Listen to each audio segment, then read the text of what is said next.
Hey, welcome to Leadership Within, the moment for leaders to reflect on their human experience of leadership. I'm your host, TK, and I'm joined by Vanessa. Hey, Vanessa. As always, great to have you here. Thank you so much. Lovely to be here. I've heard that you've done some nice exercise today. Hopefully, you're enjoying the incoming spring. It takes its time, I guess. I know. Well, it's a really lovely sunny day here with a blue sky. So that always makes you feel better, doesn't it? It does. It's a challenge that it's not a permanent fixture just yet. But then again, we'll probably complain about the weather later on when it gets too warm. Which actually maybe brings me to the topic I wanted to discuss today. Not necessarily the gentle sunshine outside, but what happens when the situation gets heated. So, what I wanted to talk about today is, as leaders, how do we behave when the room is full of emotions? Anger, sadness, sometimes even stupor. And what I've seen, and you might also share this experience in terms of a popular belief, is that people believe that leaders need to be stoic in these situations. But my question is, do you think they should actually be so? Or maybe they should partake in all this emotion? I'm wondering if you've seen these situations happen when things break down and there's lots of emotions and a leader needs to behave in a certain way. Yes, I think I've seen leaders erupt. I've seen them throw their toys out of the cot. I've equally seen them be dispassionate, and almost like Switzerland. So I think I've probably seen quite a bit of different things really with leaders. And I suppose I'm wondering, what does stoic actually mean? When Well, you in say this stoic? case, yeah, when I say stoic, what I mean is, it seems, at least in terms of what I have seen and my own experience of expectations of leaders, is that people expect that leaders need to have a cool head, be able to not only not be emotional when it gets difficult, but with their calm demeanor, somehow make everyone else remain cool in these situations, even when things go wrong. And as you said, it often doesn't happen. So what I wanted to talk about is, first, where does this expectation come from? Or maybe you think there is no expectation like that in popular culture and work. And is it something productive for leaders to be cool and level, as you mentioned, Switzerland? Mm. Yeah, so maybe I notice I have some um, reaction maybe to the words cool and level, and I think I Go ahead, prefer, yes. yeah, I think I prefer the word regulated. All right. So um, I think we're always moving from regulation to dysregulation, and I suppose for Yeah. me, it's, can we notice that something's happened to my state of equilibrium, and therefore I might be perceiving things through a lens that's not helpful, or Mm-hmm. through an emotion, um, and how do I get back? I think that's the key for me, um, because like we're human, so. We absolutely are, right? And it's actually quite interesting that you have this reaction to cool and level-headed. And if you'd like, we can explore it a bit, because I actually think, and I don't know if you shared this sentiment, that these words are being used a lot when it comes to leaders, and not necessarily the terms and the thing you've used, right? So being able to be regulated and recognize their own emotions.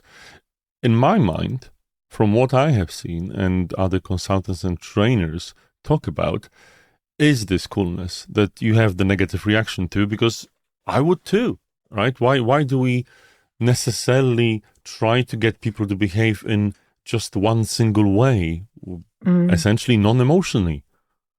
Yeah, well, so for me, coolness can often, I experience coolness as distance. Yeah.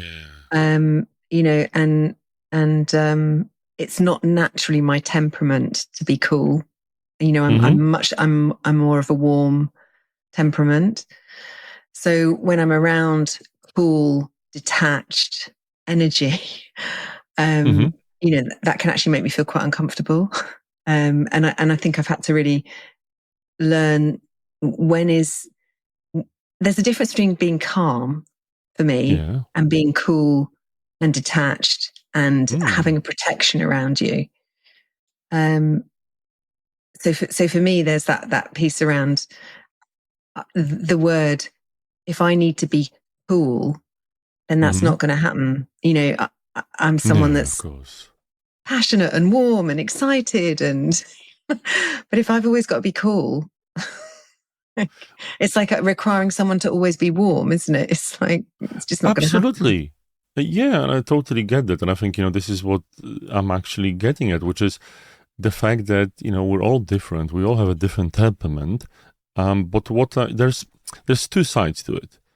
A is your own emotional state, how a leader shows up in this situation, and also the reaction of to what others show up or behave like in a situation when there's emotions in the room.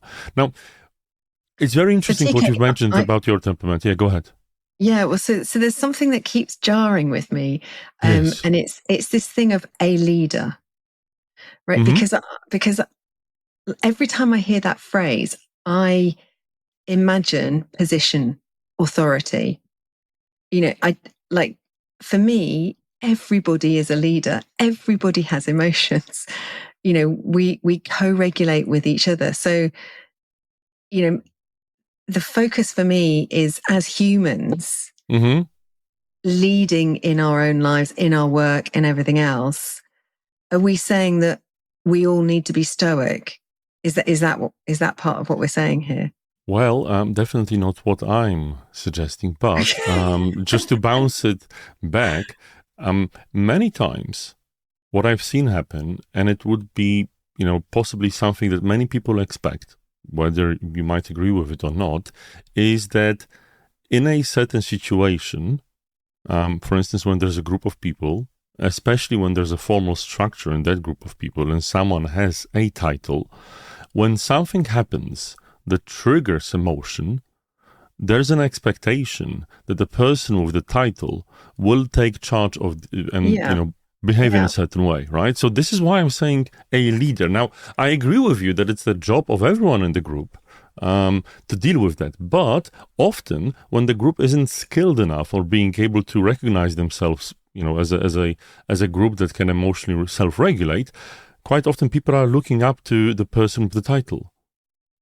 Yeah, I get that. And, often we'll say the leader needs to go first, don't we? So the leader needs to have those skills of regulation or awareness, certainly, to be able to notice when they're not regulated and be able to speak to that and ask for what they need.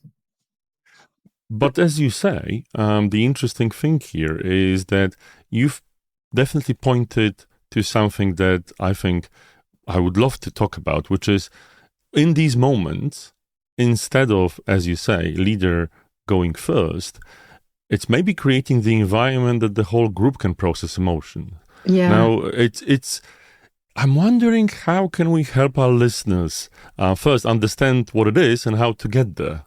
So, yeah, I just had this conversation with a colleague of mine that I found really helpful. So we've been working together for about 2 months, and she's also a coach. And we've been working through things that I have found.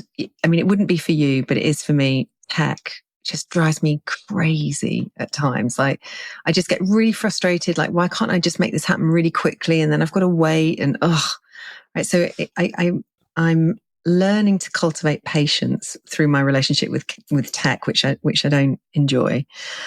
And one of the things that she was saying that she noticed in me was that I'm an external processor. So, and what she said was, she said, Vanessa, you have a little tantrum, don't you? And it's just like, yeah, I mean, I'll be really honest, TK, I need to have a tantrum, right? Which is just like, oh, for fuck's sake, or whatever, it's just like, and then it's done. Mm-hmm. But So that's how you process, right? That's how I process. I need to just release energy, so that's why running will always help me, because I can just go and just get rid of it. But I need to discharge the fuel that's pent up in me. Now, often in work, I've been in situations where the view has been, it's not okay to express. That's the thing, right? Yeah. Right. That's exactly the thing. And so, I would feel ashamed if I, lost it or had a moment of, I just need to just let that out.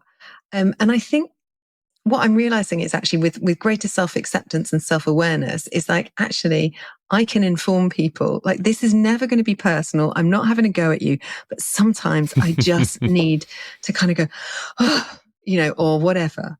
And, I can design that with you and talk to that and own that in myself. Because if I push that down, then it's going to explode somewhere, or I'm going to just implode. And I'm not going to be productive. But I think it's understanding, how do we process our emotions? Not everybody is like me and needs to just release for 5 seconds or whatever. But I wish we had more of those conversations rather than making emotions wrong and like kind of pushing them down, because I think that's so unhelpful. It absolutely, I completely agree, and we'll talk about it further down the line in this episode. But what I wanted to talk about first, because is like, you gave a great example, and I think more people, and it's a perfectly valid example and perfectly valid behavior, that in certain situations we get triggered, we need to release all these pent up emotions, and if we don't, it's very unproductive for the person in the group. Now, what I think is needed, and you've talked about it, is having a conversation. And as always, we call it designing this particular alliance or way of work in a group. Now, but what I've seen is many groups and people with titles, so leaders, as I would name them before, don't know how to start a conversation about designing such a thing. Yeah. And I was wondering if you have any tips to our listeners. I have some too, how to broach this topic, so people can have a conversation about what it's supposed to be like, or what they want it to be when they're working together in these difficult circumstances. Yeah, I mean, typically the one that we would often use is some kind of social contract or some kind of, designed alliance, where we say, what do we need, when things get difficult, which is. But many people are unskilled on having this conversation, right? It's not a Yeah. usual thing people talk about. You get your tasks and off you go. Well, and there are other ways to do it, aren't there? You can be really creative with it. So I was just thinking, I just had a supervision session I'd just done some team coaching with someone, and I had supervision. And one of the things that she said to me, she got a big box of sand, and she said to me, okay, pick out, and she had loads of little toys, and I, reconfigured the constellation of what was going on and described it and everything, by using these characters in the sand. And then from there, I could process, oh, this is what happened. This is and that was really fun. But you could use cards, emotion cards. You can use you can get really creative with things. But I think the first point is to say, somehow we need to start making it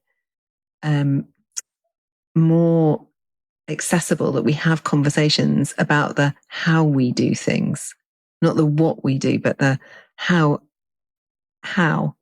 what happens when we're annoyed with each other? What happens when, we feel frustrated and we're not being heard? What happens when, and I think we often assume that we've got the skills to do that. The language, the sentences, so for me, things like an emotions wheel, what are the ones that as a team we really can't, we're uncomfortable expressing? Is inferiority, is shame something that we can explore as a team?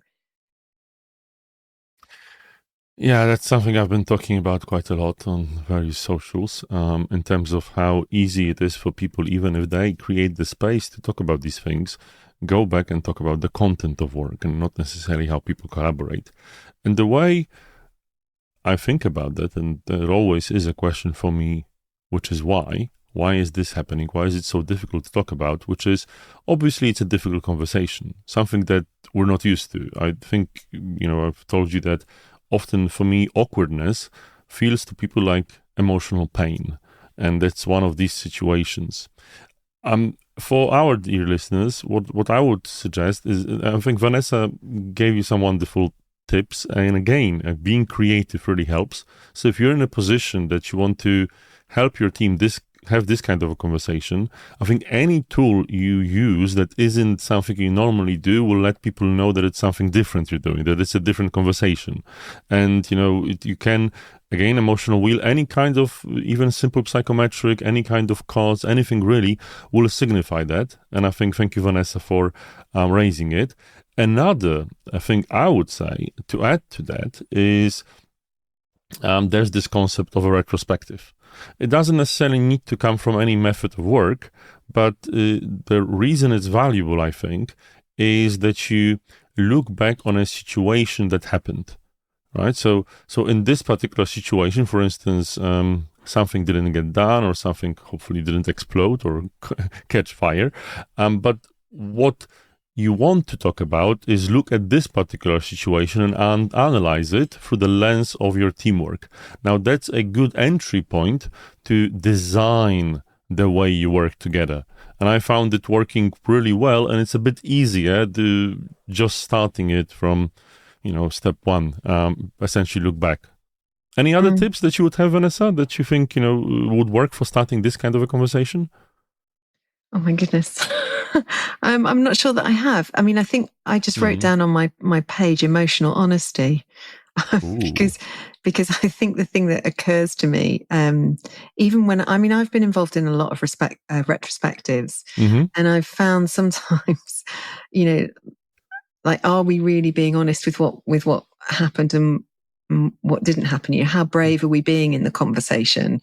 What's our intention for that retrospective? And I think so much of this, for me, I would say the top tip that I would have is really being clear on what our intention for a retrospective or a designed allowance or whatever it is.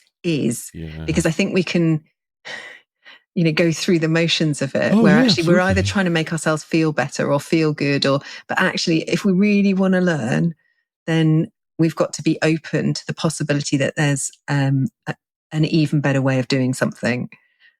So for me, I think asking the question, are we being emotionally honest here? Are we really cranking open our vulnerability? Or are we analyzing, and saying from a protected place, this is what we should have done differently, You know what? Just to maybe, not that I'm disagreeing, but I actually think that it's not fair to ask for vulnerability without showing vulnerability ourselves. I think, the only way to invite vulnerability is by showing it. So, as you were talking, I was thinking, also reading our podcast notes about the situations that, for instance, I have found difficult as a leader. So, for instance, situations where not that I wasn't self-regulating in difficult situations, but there were emotions. Like, for instance, people started crying when difficult things started happening. And as a leader, I felt difficult in this space because, years and years ago, when I didn't know how to self-regulate as much, I didn't know how to deal with these kinds of outpours of emotion, right? And it was completely valid. And I think nowadays, if I would go back to this particular situation that I'm remembering when, someone just started crying after hearing some sad news that, something didn't continue, whatever it was, is just to maybe be vulnerable and say how I felt. That would probably invite more vulnerability into the room. And at that point, I just didn't know how to react. And it was a bit of a shame. But then again, we're a work in progress, aren't we? Well, so I'm wondering though, sometimes if in those moments where because we all feel frozen at times with, like, wow, there's a big emotion here, and like, oh, that's a real edge. And I think sometimes it's just as much as just saying, wow, I really feel at my edge right now. I feel really uncomfortable, with this, and I'm not sure of the right thing to say, and I'm here. Do you know what I mean? I think sometimes it's just that transparency rather than needing to do it right or say it right, because all we need often is someone with a heartbeat and some breath to regulate, to just be with us. That's an interesting one, right? Because I love what you said, and I think it's a good example of why it's so difficult. Because every word we say, even if it's about us, right? You've said that you feel uncomfortable in this situation, which obviously I did too. But then again, as you're saying this, I'm now analyzing myself, like rationally saying, my God, if I use the word uncomfortable and this person is really uncomfortable, will she think that I feel uncomfortable with her crying? Oh my gosh. Even though I do, right? You're so in your you've head. got that. Well, I am, right? I definitely was there. Nowadays, I would probably be I'm here for you, right? Thank you for your courage. I really admire what you're doing, and I really want to empathize and show that I really appreciate that you are brave to show these emotions. I'm proud.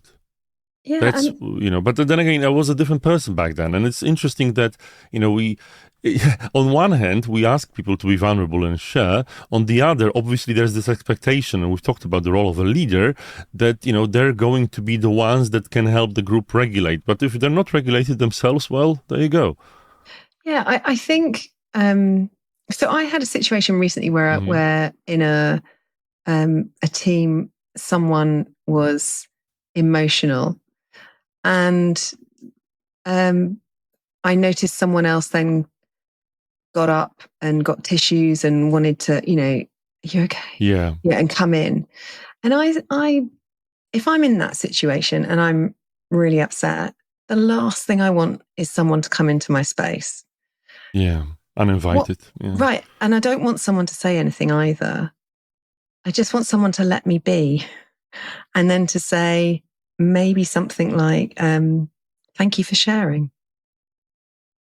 Like, because it's just normal. It's just human. I'm so glad you shared that with me. It's really important, for you. I can tell it's really important for you, because that's validating. But if someone goes and gets me a tissue, or they say, do you need to take a moment? Or just like, okay. Now I feel self-conscious. I keep thinking about the Inside Out 2 movie. I saw it on the plane, right? It's a good one. And there's, the guy Embarrassment. I'm assuming it's a guy. Yeah, the big one. The character out Embarrassment. So for those of you who haven't seen it, it's a big character that wears a hoodie, and every time it feels embarrassment, it puts its hoodie up and wants to, And I think sometimes when we express emotion, we can have a secondary emotion of something like embarrassment, like, oh my God, I've just exposed myself. Like, I just want to hide. And then if someone comes over and there's kind of like, oh, they're there, you know what? And there's that energy of, oh, this is awkward. It just really makes me want to go into my hoodie and just like disappear. And so for me, it's just like, okay, actually, I think the best thing a leader can do is take a breath when someone's emotional and just hold space for that person and just acknowledge, like, wow, we can do hard things. And you just did something really, as you said, brave. Or even, I don't even think it needs that. I just think, thank you so much for sharing. No, thank you so much for sharing, Vanessa, actually. And I'm not, maybe being a bit facetious here. What I wanted to say is, as you were talking about this experience, my reflection was, and the wonderful movie, it's interesting that the character of Shame, I think, doesn't say anything the whole movie. Yeah. But apart from that, what I've noticed, and I was thinking about our listeners, and you're right, it's immensely complex. And there's second guessing of the second guessing. The meta level here is just enormous. And it's okay to think it's hard, because it is. But, as leaders, we do have a responsibility to act or not. But the thing is, maybe what we should do is show compassion to ourselves that in this moment of high complexity, there probably aren't any good answers, as we've just shown you, right? Just embracing the fact that just do what you can, and then, have compassion to yourself because you are human. Right. And I think it's like, if we think of energy, emotion, it's like a wave. It often comes, these big emotions often come with really big waves. And it's like, okay, how can we just surf them together? Rather than, what I notice so often clients want to do is, why did that happen? What, why do I feel like that? Analyze it. And then it's like, okay, so we're not processing the emotion. So one of the beautiful things about, those of us that meditate is we start to see patterns that they just come and they go, they come and they go. And then we attach thoughts to some of these feelings. And then we can go down a rabbit warren. And the more that we notice those kind of patterns, the more we can kind of go, oh yeah, there I go again, and come back to a state of regulation. But I think, so often with emotions, what I see in my clients is, why do I feel that way? Who did what?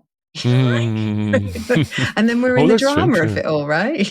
Yeah, and it's a good one, right? But it's also a perfect segue to being able to increase your emotional intelligence. So you've talked about mindfulness, because all of what we've talked about is a bit easier if we're able to self-regulate and process emotion. Many people struggle with that. And what we've just talked about in the last 20-something minutes is how important and difficult it is for the leader to do that because of the burden of the position they're in these situations. So what I would like to go to is maybe give our listeners a perspective of ours. What is it that they can do to maybe acquire more of the emotional intelligence and the ability to self-regulate if they find it challenging in these situations? I'm sure we've got plenty of tips, Vanessa. So what comes to my mind is the drama triangle model. Yep.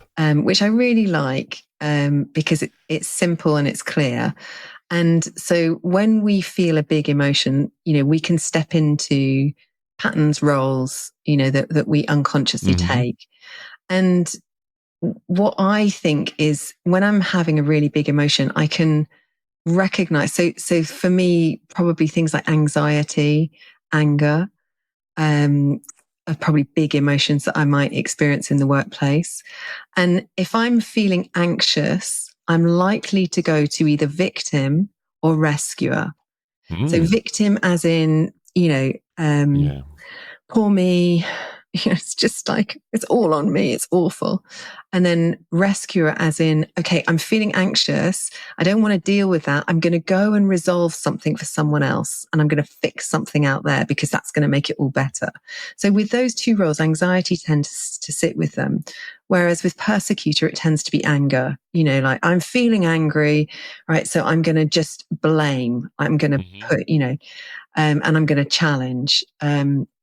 So for me, recognizing the connection between when I am feeling either of those emotions, what role do I go into, and how do I disempower myself by being in one of those roles, versus how do I get out of my, how do I take a breath, just notice, and then choose a more conscious role, like, the creator role. What is it I want here? What's important here?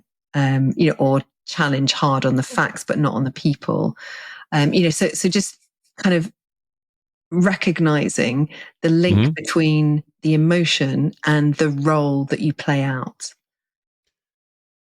It's wonderful. And for those of you, our dear listeners, that are not yet fully aware of the drama triangle, we'll place the link in the podcast notes, so you can definitely read upon that.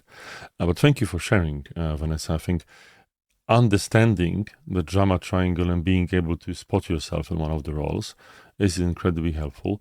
The same way, I think that for me, the moment I discovered the simple model of transactional analysis and understanding my level there, how I show up, has really increased my self-awareness in these situations.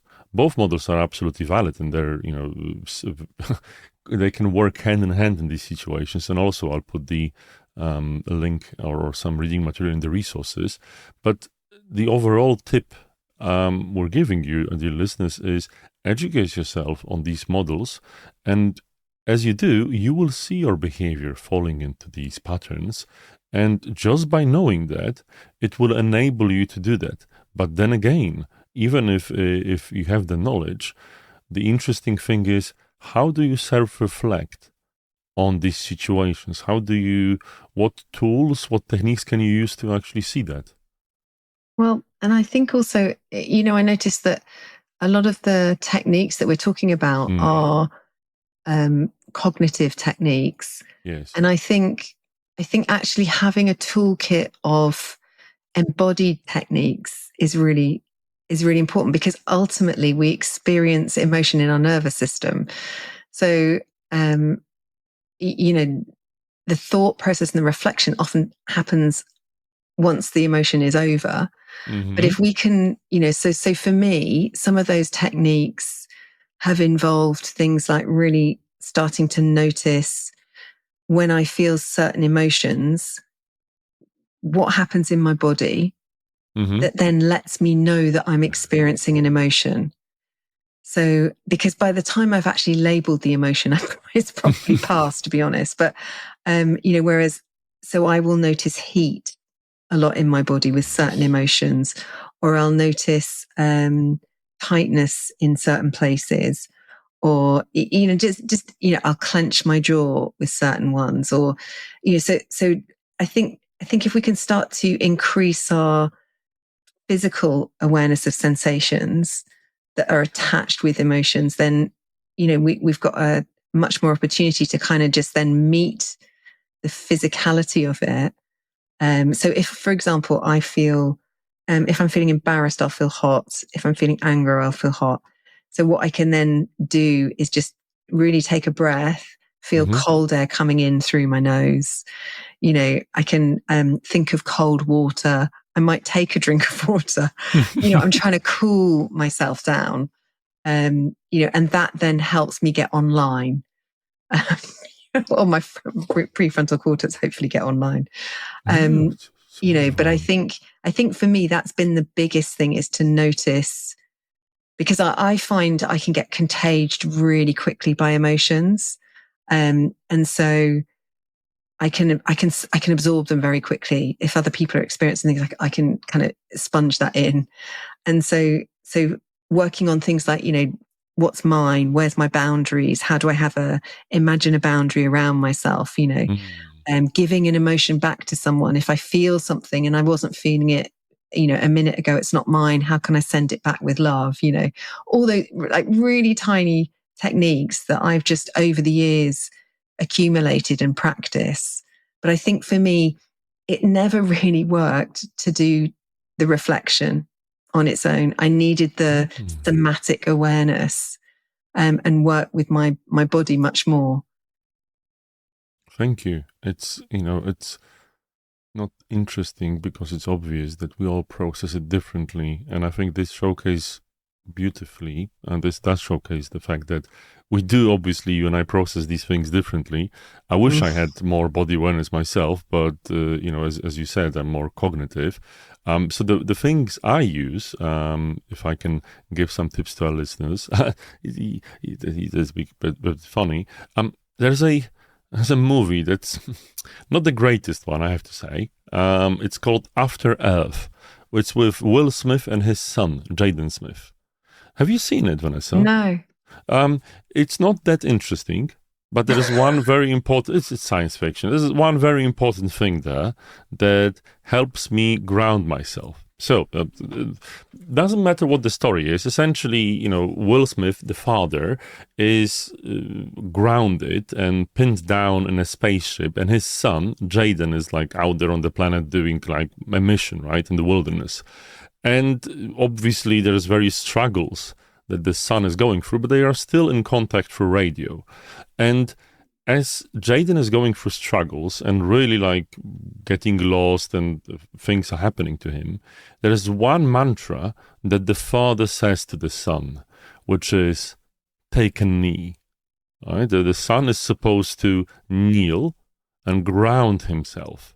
And it's being even shouted multiple times through the movie. And I think it's an amazing analogy. So whenever I get into a state of emotional deregulation or whatever happens, I always have this Will Smith voice. And I will probably put a link to a YouTube clip saying, take a knee, TK. It's time to take a knee and, reassess and reevaluate the situation.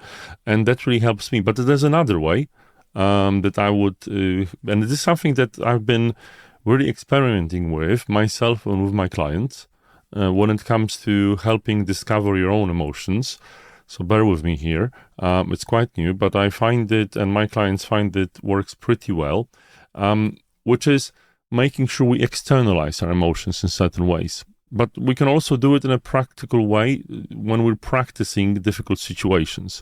So it isn't often talked about and used, but and you've mentioned tech to start with, Vanessa, but it uses tech, but in a very simple way, because most people, I hope, will be able to use their phone to record themselves. So what I find my clients doing, and it really helps them, is when they are facing a difficult situation, either from the past or something they need to do, I encourage them to practice by recording themselves on a phone and then noting down as after they've done it, or even before, what is the emotion they're feeling when they want to do that, when they've done it, when they've watched the recording, how do they want to improve if they want to, externalizing it in such a way, I feel for many people really increases the emotional awareness and their ability to deal and, self-regulate in various situations. So there's 2 tips from me. Very different ones from yours. Brilliant. Thank you for sharing that. No worries, Vanessa. So is there anything else that we would like to add before we close this episode? No, I think the only thing I would just say is just normalizing. It's normal, it's human. We all have these things. I think it's just such a huge, I think in our culture, you're right. We don't show emotion, or we're taught that emotion is not healthy to show. And I just think that act of just kind of going, actually, do you know what? It's human. It's a really, it's normal. And then we can learn from it. Thank you so much, Vanessa. And thank you everyone for listening. We'll see you soon in 2 weeks. And until then, have a great time. Bye-bye.